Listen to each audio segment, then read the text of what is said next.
नमस्कार, मैं हूं पुष्पेंद्र चौधरी और आप देख रहे हैं इंडिया वॉइस। राजस्थान समाचार में आपका स्वागत है। रुक करते हैं खबरों की ओर। भजनलाल सरकार में मंत्रिमंडल विस्तार का इंतजार नए साल पर खत्म हो सकता है। खाली पड़े 6 मंत्री पदों को जल्द भरने की तैयारी है। मुख्यमंत्री भजनलाल शर्मा और बीजेपी प्रदेश अध्यक्ष मदन राठौर ने हाल ही में दिल्ली दौरे के बाद से इसकी हलचल तेज हो गई है। इसके अलावा राजनीतिक नियुक्तियों और पार्टी संगठन में बदलाव कर कई नेताओं को एडजस्ट किया जाएगा। पूर्व मुख्यमंत्री वसुंधरा राजे की सक्रियता को देखते हुए उनके करीबी नेताओं को भी कहीं ना कहीं जगह मिल सकती है। सीनियर नेता राजेंद्र राठौर को क्या जिम्मेदारी मिलेगी, इसे लेकर भी सभी की नजरें टिकी हुई हैं।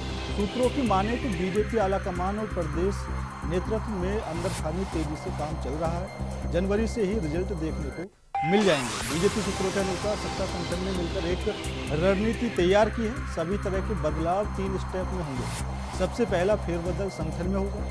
संगठन में कुछ विधायकों को जिम्मेदारी दी जाएगी। इसके बाद राजनीतिक नियुक्तियों के तहत आयोग, बोर्ड, निगम में नेताओं के मनोनयन में कुछ नेताओं को मौका दिया जाएगा। तीसरे नंबर पर मंत्रिमंडल विस्तार किया जाएगा।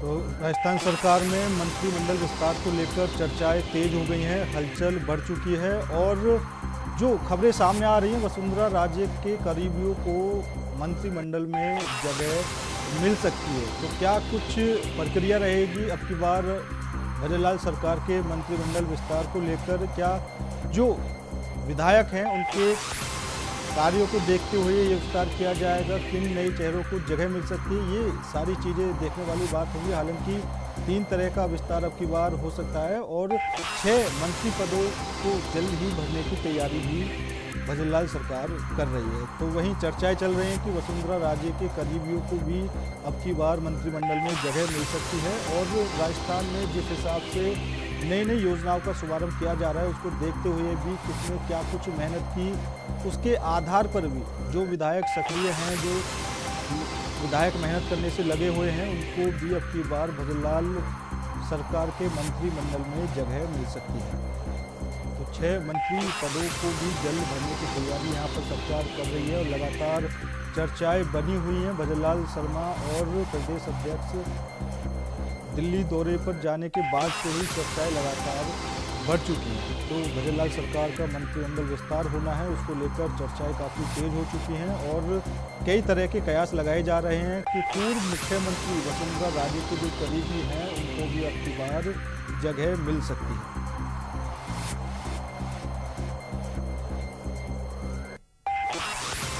भजनलाल सरकार का 1 साल का कार्यकाल अभी पूरा हुआ है। उसके बाद अब मंत्रिमंडल विस्तार को लेकर भी चर्चाएं तेज हो गई हैं। हालांकि 1 साल के कार्यकाल के अंदर जो भी काम हुए वो भजनलाल ने जनता के सामने रखे हैं और कई तरह की योजनाएं, कई तरह के समिट भी अब की बार राजस्थान में देखने को मिले हैं। यहाँ तक कि राजस्थान इन्वेस्टमेंट समिट का आयोजन भी अब की बार राजस्थान में हुआ, जो पहला आयोजन ऐसा था जिसमें प्रधानमंत्री नरेंद्र मोदी इसी समिट में राजस्थान में शामिल हुए। तो उसको लेकर भी अब जिस तरह से आगे की कवायद चल रही है, मंत्रिमंडल का विस्तार होना है और कौन कौन से नए चेहरे अब की बार शामिल हो सकते हैं, सबकी निगाहें टिकी हुई हैं। हालांकि जो 6 मंत्री पद खाली पड़े हैं उनको भरने की तैयारी भी यहाँ पर भजनलाल सरकार करती हुई दिखाई दे रही है और पूर्व मुख्यमंत्री वसुंधरा राजे की सक्रियता और मेहनत को देखते हुए ये कयास लगाए जा रहे हैं कि अब की बार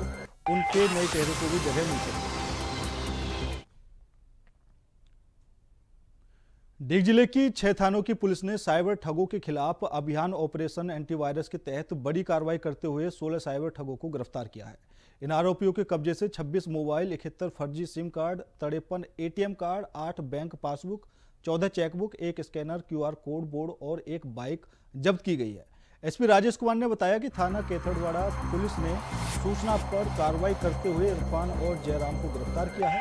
इसके अलावा 2 नाबालिग को भी गिरफ्तार किया गया है। इनसे 9 मोबाइल फोन, 11 सक्रिय सिम कार्ड, 52 फर्जी SIM card, 52 ATM card, 14 chequebook, 7 passbook, एक स्कैनर, QR कोड, गोल और एक बाइक बरामद की गई है। तो वहीं जुरहरा पुलिस ने खूनी नहर की पटरी पर स्थित जीराहेड़ा गांव की एक झोपड़ी से अखिल, परवेज, आमिर और शाहरुख को गिरफ्तार किया है।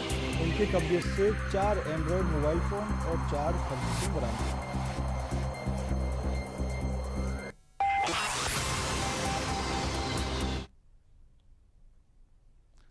कोटा को नई पहचान देने के अनूठे सांस्कृतिक उत्सव कोटा महोत्सव का भव्य शुभारंभ हुआ है और साथ ही खड़े गणेश जी मंदिर में गणेश वंदना हुई। आपको बता दें कि प्रशासनिक अधिकारियों की मौजूदगी में लोकसभा अध्यक्ष ने खड़े गणेश जी का पूजन किया। उन्होंने कोटा महोत्सव को नई पहल बताते हुए कहा कि कोटा के लिए नया साल कई उल्लेखनीय उपलब्धि वाला रहेगा और शहरवासियों के लिए एयरपोर्ट का सपना साकार होगा। ओम बिरला ने कहा कि हम सकारात्मक सोच के साथ आगे बढ़ रहे हैं। साथ ही इस कार्यक्रम में ऊर्जा मंत्री हीलालाल नागर और जिला कलेक्टर सहित कई अधिकारी मौजूद हैं।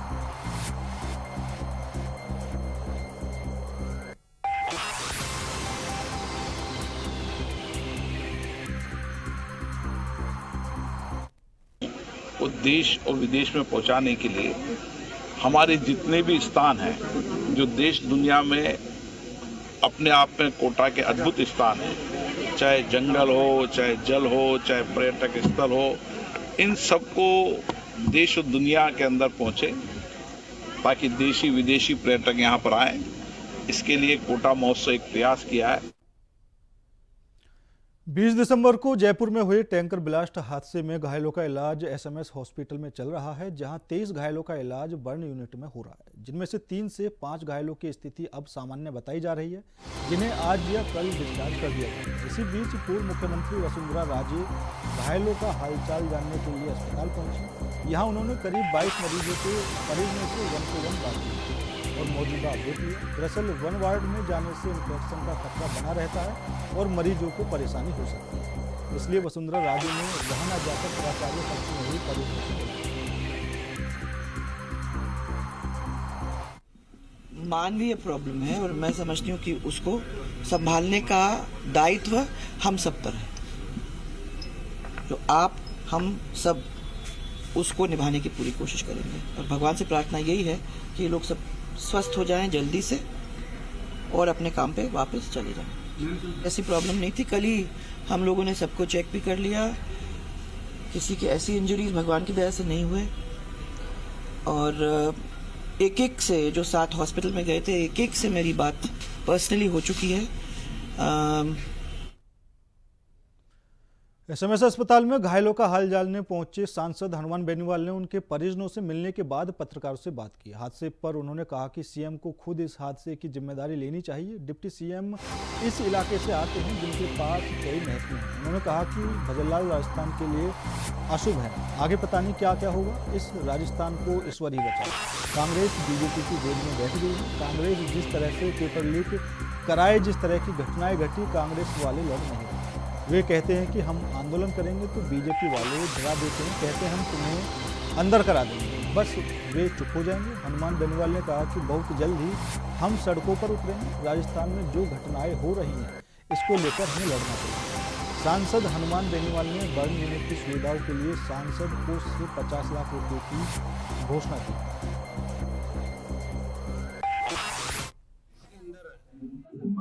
जिस तरह LPG गैस के कंटेनर टैंकर के फटने से जो बड़ा अच्छा हुआ, दिल दहलाने वाला था, उसमें हम लोग दिल्ली थे, लोकसभा चल रही थी और पूरे देश ने इसमें दुख व्यक्त किया। लेकिन बार बार ऐसे हादसे होना कहीं न कहीं किसी न किसी की लापरवाही उजागर करती है। भारत सरकार के नियम है कि गैस से भरे टैंकर, तेल से भरे टैंकर अति ज्वलनशील, अति संवेदनशील जितने भी प्रकार का जो ये आपका तेल, गैस और दूसरा आइटम है, इनको रात 10 बजे से लगा के सुबह 7 बजे तक आप सड़कों पे नहीं चलाओगे। ये नियम है भारत सरकार का। और पहले भी कई बार मैं धन्यवाद दूंगा मीडिया का कि आप लोगों ने नियम बताए, वापिस छापे आपने, ये नियम होते हैं, एक्सपर्ट व्यू आपने छापे। लेकिन सरकार इसके अंदर जो असली दोषी है NHI के साथ साथ वो पुलिस जिसने कट खोला, वो परिवहन विभाग, जिनकी जिम्मेदारी थी, और वो लोग जिस तरह भागता हुआ एक व्यक्ति दिखता है कि मेरे से किराया ले लो, मतलब सिस्टम कितना भ्रष्ट है। देखो, वो कह रहा मेरे से किराया मैं दे दूंगा, मुझे बचा लो। ये इस तरह की तस्वीर छपना इस बात की ओर इंगित करता है कि अपन देश ये 75वां जो मना रहे हैं पर्व आजादी का, मुझे लग रहा है कि ये इस तरह की आजादी अभी होगी। आज भी करोड़ों लोग इस देश के अंदर भूखे सोते। शिक्षा और पंचायती राज मंत्री मदन दिलावर ने लोगों को सावधान करते हुए कहा कि जिस स्पीड से हमारे देश को नुकसान पहुंचाने वाले लोग आगे बढ़ रहे हैं, उस स्पीड से हम नहीं बढ़ रहे। इसके कारण कई लोग उनके शिकार होकर हमारी मुख्यधारा से अलग हो रहे हैं। कोई मुख्यधारा से अलग होता है तो उससे देश और समाज को नुकसान होता है। हमारी मुख्यधारा से अलग नहीं होना चाहिए। हमारी शिक्षा में संस्कारों का समावेश होना चाहिए। यह नहीं हुआ तो कोई अर्थ नहीं रह जाएगा। उन्होंने कहा कि महाराणा प्रताप, पन्नाधाय और भामाशाही की धरती है। मेवाड़ यहाँ के कड़-कड़ में देशभक्ति और सेवा भाव छिपा हुआ है। पूरा देश मेवाड़ की धरती से प्रेरणा लेता है।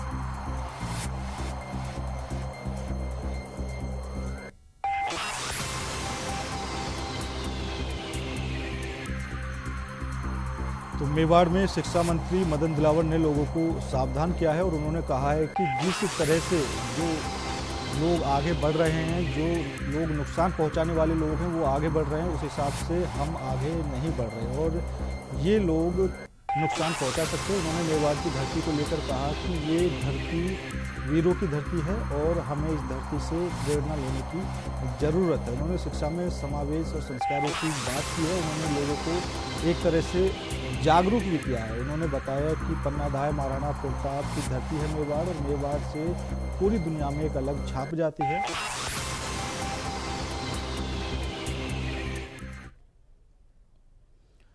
राजस्थान में गुर्जर समाज भजनलाल सरकार के विरोध में उतर गया है। गुर्जरों का आरोप है कि सरकार समाज के हितों को नजरअंदाज कर रही है। वहीं गुर्जर आरक्षण संघर्ष समिति के प्रदेश उपाध्यक्ष भूरा भगत मलारना स्टेशन पहुंचे। उन्होंने गुर्जर नेता रहे कर्नल करोड़ी सिंह बेसला की मृत्यु पर माल्यार्पण कर नमन किया। उन्होंने सरकार पर वादा खिलाफी का आरोप लगाया। भूरा भगत ने कहा कि एमबीसी समाज की समस्याओं का समाधान नहीं किया गया है। आरक्षण आंदोलन में सरकार से जो समझौता हुआ था उस पर अभी तक कोई काम नहीं हुआ। गुर्जर नेता का आरोप है ना तो सरकार ने मुकदमे को वापस लिया है और ना ही बैकलॉग भर्ती में नियमों का ध्यान रखा गया है। भर्ती में सरकार की मनमानी चल रही है। एमबीसी भर्ती का गुर्जर समाज को लाभ भी नहीं मिल रहा है। एमबीसी समाज के साथ सरकार कुटारघात कर रही है और समाज को अनदेखा कर रही है। उन्होंने कहा कि गुर्जर समाज अपने बल को भूला नहीं है। आज भी एमबीसी समाज में वही ताकत और वही संघर्ष करने की क्षमता है। सरकार गंभीर नहीं हुई तो मजबूरन आंदोलन करना पड़ा।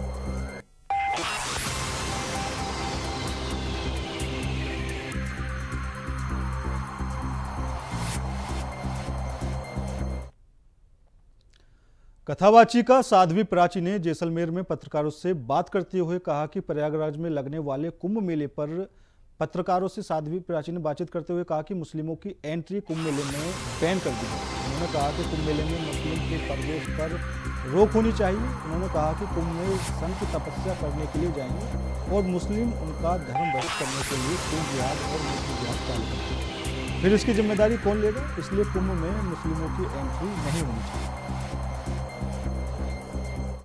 पूजा पद्धति के बारे में कोई ज्ञान नहीं और कुंभ के अंदर जो संत जाएंगे वो तपस्या करने जाएंगे, उनका धर्म भ्रष्ट करने के लिए थूक जिहाद और मूत्र जिहाद ये चालू करेंगे। उसके लिए जिम्मेदारी कौन लेगा? इसलिए कुंभ के अंदर नो एंट्री, किसी मुस्लिम की एंट्री नहीं। जयपुर पुलिस ने शादी कर युवकों को लूटने वाली एक महिला को उत्तराखंड के देहरादून से गिरफ्तार किया है। महिला ने मैरिज ऐप और मैट्रिमोनियल साइट के जरिए शहर के जवाहरात कारोबारी से शादी की। शादी के बाद घर से 36,50,000 के जेवरात और नकद लेकर फरार हो गए। फिर देहरादून में कारोबारी पति और उसके स्वजनों के खिलाफ मामला दर्ज करवाकर ब्लैकमेल करने लगी। रविवार को मुरलीपुरा थाना पुलिस की टीम ने देहरादून में दबिश देकर उसे पकड़ लिया। पुलिस की जांच में सामने आया कि महिला पहले भी एक सॉफ्टवेयर इंजीनियर और एक व्यापारी से शादी कर रुपए वसूल चुकी है।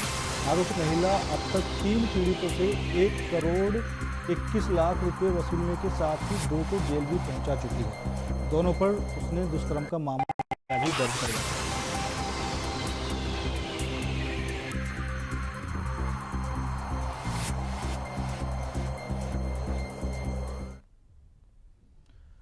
जयपुर अजमेर हाईवे पर शुक्रवार को हुए भयावह हादसे को लेकर कांग्रेस सत्तारूढ़ बीजेपी पर हमलावर है। कांग्रेस ने इस हादसे को लेकर केंद्रीय परिवहन मंत्री नितिन गडकरी के इस्तीफे की मांग करते हुए टोल कंपनियों और एनएचएआई पर भ्रष्टाचार के गंभीर आरोप लगाए। कांग्रेस नेता और पूर्व मंत्री प्रताप सिंह ने कहा कि हादसे के कारण हुए अग्निकांड में 13 लोगों की मौत के लिए केंद्र सरकार और राज्य सरकार का भ्रष्ट तंत्र जिम्मेदार है। एनएचएआई देश का सबसे भ्रष्ट विभाग है। प्रशासन की मिली भगत भ्रष्ट टोल नीति के कारण भागरोटा में ये हादसा हुआ है। बेवजह कट खोल दिए गए। उनका कहना है कि हजारों करोड़ का टोल वसूल कर कंपनी ने जयपुर से अजमेर हाईवे का काम पूरा नहीं किया, जबकि शर्तों के मुताबिक जितना पैसा वसूल करना था उससे ज़्यादा तो टोल कंपनी वसूल कर चुकी है। लेकिन केंद्रीय मंत्री नितिन गडकरी मेहरबानी से टोल कंपनियों को पूरी छूट दी गई है।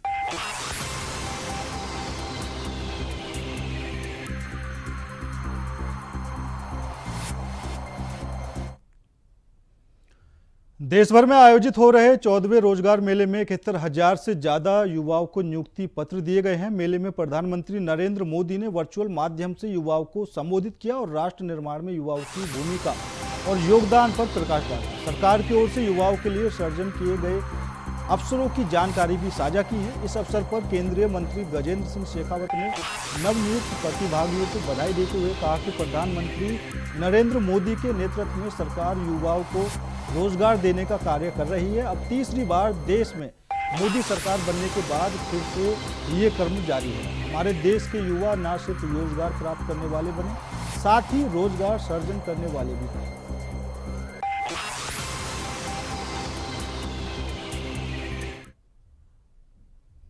देश के 71,000 युवाओं और उनके परिवारजनों के लिए निश्चित ही सौभाग्य का दिन है जब सम्मानीय प्रधानमंत्री जी की गरिमामयी उपस्थिति में 71,000 युवाओं को नियुक्ति पत्र प्रदान किए गए।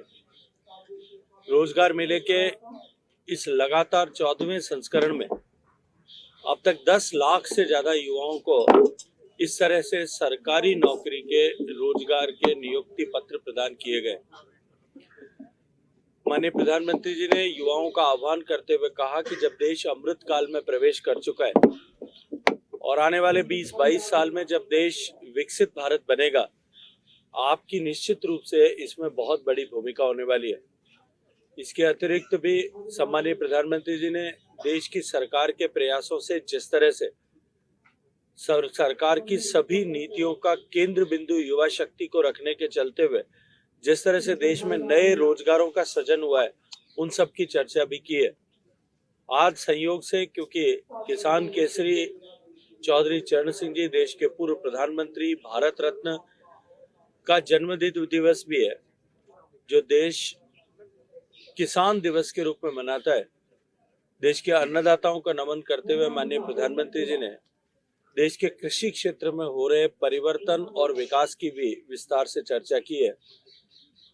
आज नियुक्ति पत्र पाने वाले सभी ऐसे युवा साथियों को हृदय पूर्वक बधाई देते हुए उनके लिए उज्जवल भविष्य की शुभकामना करता हूं।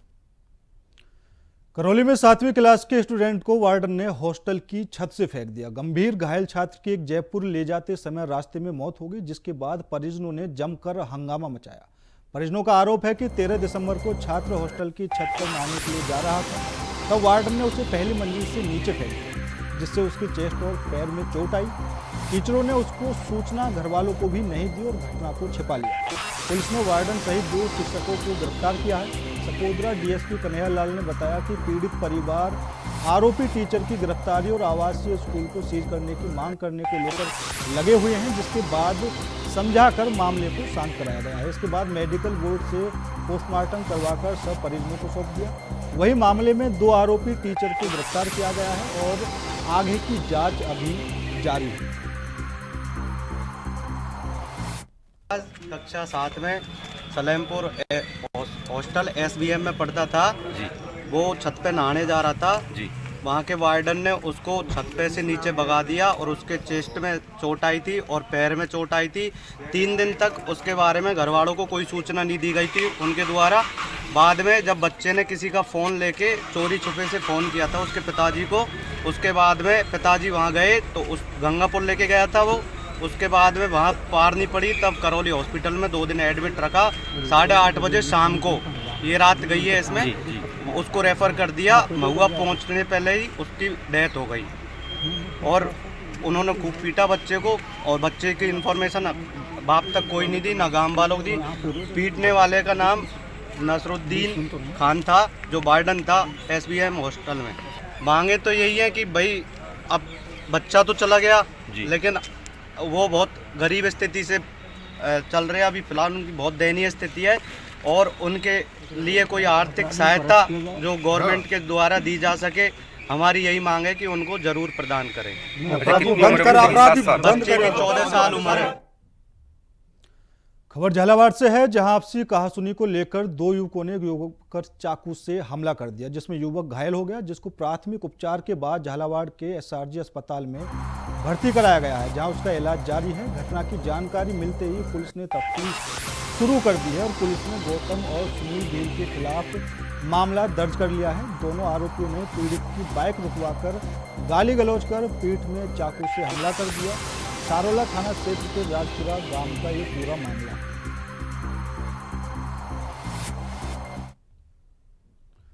खबर जयपुर से है, जहां टेंट कारोबारी और इवेंट कंपनी से जुड़े व्यापारियों के यहां इनकम टैक्स ने छापेमारी की है। आयकर विभाग के अधिकारियों को सर्च के दौरान 9 करोड़ 65 लाख रुपए कैश मिले और साथ ही 12 किलो 61 ग्राम सोने चांदी के गहने भी जब्त किए हैं, जिसकी कुल कीमत 10 करोड़ 25 लाख रुपए बताई जा रही है। आयकर विभाग की जांच में सामने आया कि लग्जरी शादियों और डेस्टिनेशन वेडिंग में विभिन्न सेवा देने वाली सभी कंपनियां GST नहीं भरती थी।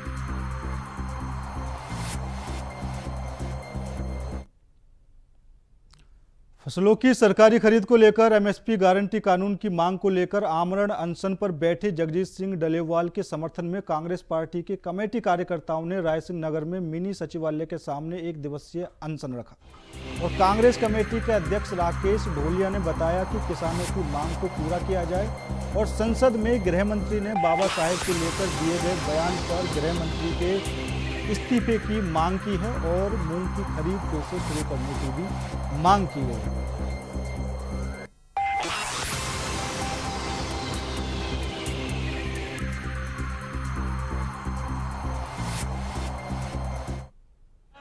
ब्लॉक कांग्रेस कमेटी द्वारा 1 दिवसीय मुख्य कार्यकर्ताओं ने अनशन रखा है, क्योंकि हमारी प्रमुख मांग है। किसान नेता डल्लेवाल जी आज 27 दिन से भूख हड़ताल पर बैठे हुए हैं MSP गारंटी कानून मांग को लेकर के। अभी तक केंद्र सरकार ने कुछ नहीं किया। दूसरा, गृह मंत्री अमित शाह ने बाबा साहब का संसद के अंदर अपमान किया है, उसके विरोध में।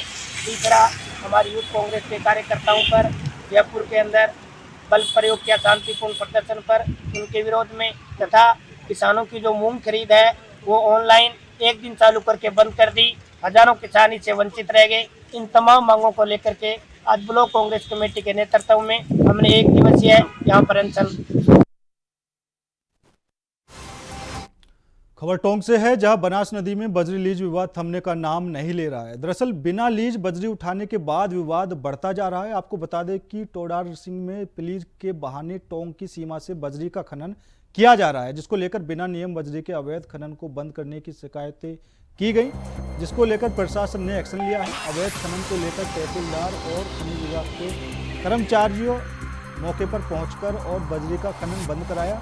इस दौरान खनिज विभाग के ME मौके पर नहीं पहुंचे और साथ ही सरपंचों ने लीज धारक पर नियम विरुद्ध बजरी खनन का आरोप लगाया है और प्रशासन ने नियमों के तहत खनन करने की मांग रखी है।